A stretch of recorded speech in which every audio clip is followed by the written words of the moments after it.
ఒకానొకప్పుడు అడవికి పక్కనే ఒక చిన్న ఊరు ఉండేది. ఆ ఊరిలో రమ్య అనే ఒక అమ్మాయి ఉండేది. రమ్యకి పుస్తకాలు చదవడం అంటే చాలా ఇష్టం. ఒకరోజు రమ్య అడవికి వెళ్లి ఒక పాత పుస్తకం కనుగొంది. ఆ పుస్తకంలో ఒక రహస్య ప్రదేశం గురించి రాసి ఉంది. రమ్య ఆ ప్రదేశాన్ని వెతకాలని నిర్ణయించుకుంది. ఆమె తన స్నేహితుడు కిరణ్తో కలిసి ఆ ప్రదేశాన్ని వెతకడానికి బయలుదేరింది. వాళ్ళు చాలా కష్టాలను ఎదుర్కొన్నారు, కానీ చివరికి ఆ ప్రదేశాన్ని కనుగొన్నారు. ఆ ప్రదేశంలో ఒక పాత కోట ఉంది. ఆ కోటలో ఒక రహస్య గది ఉంది.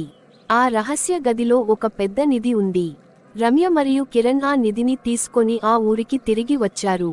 వాళ్ళు నిధిని పేదలకు పంచిపెట్టారు మరియు ఆ ఊరిని చాలా అభివృద్ధి చేశారు. వాళ్ళు నిధిని పంచుకున్న తర్వాత ఆ ఊరి ప్రజలు వాళ్లను చాలా గౌరవించారు. ఒకరోజు ఊరి పెద్దవాళ్లను పిలిచి అడవిలో ఉన్న ఒక రహస్యమైన ప్రదేశం గురించి చెప్పాడు. ఆ ప్రదేశంలో ఒక అద్భుతమైన వృక్షం ఉందని, ఆ వృక్షం దగ్గర ఒక దేవత ఉంటుందని అతను చెప్పాడు. ఆ దేవత ప్రజల కోరికలను నెరవేరుస్తుందని ఊరి పెద్ద చెప్పాడు. రమ్య మరియు కిరణ్ ఆ వృక్షాన్ని వెతకడానికి బయలుదేరారు. వాళ్ళు మార్గంలో చాలా సమస్యలను ఎదుర్కొన్నారు, కానీ చివరికి ఆ వృక్షాన్ని కనుగొన్నారు. ఆ వృక్షం దగ్గర ఉన్న దేవత వాళ్లను ఆశీర్వదించింది. దేవత ఆశీర్వాదంతో రమ్య మరియు కిరణ్ ప్రజలకు మరింత సేవ చేయగలిగారు.